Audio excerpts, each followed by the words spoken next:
அக்னி சாட்சியில முடிச்சவன்டா. அந்த அக்னியே உன்னை கொல்லுமுடா.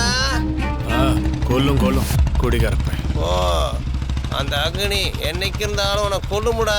கொல்லும் கொல்லும். எனக்கு தெரிஞ்சு என் வீட்டுக்காரர்கிட்ட தகராறு பண்ணது செல்லம்மா புருஷன்தான். அவன் அக்னி சாட்சியா அப்படின்னு சொன்னானே, அதுல உங்களுக்கு எதுவுமே தோணலையா? இல்ல, எனக்கு எதுவுமே தோணல.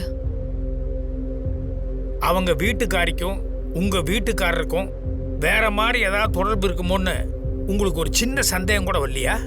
என் வீட்டுக்கார் ரொம்ப நல்லவர். அவர் அப்படிப்பட்டவர்லாம் இல்ல.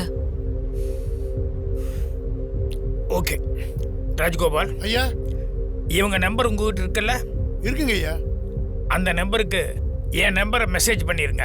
சரிங்க ஐயா. மேடம், இப்போ செல்லமா புருஷன் உங்களுக்கு ஞாபகம் வந்த மாதிரி ஃபியூச்சர்ல யாராவது உங்களுக்கு ஞாபகத்துக்கு வந்தாங்க அப்படின்னா அவசியம் எனக்கு ஃபோன் பண்ணுங்க. ஓகே?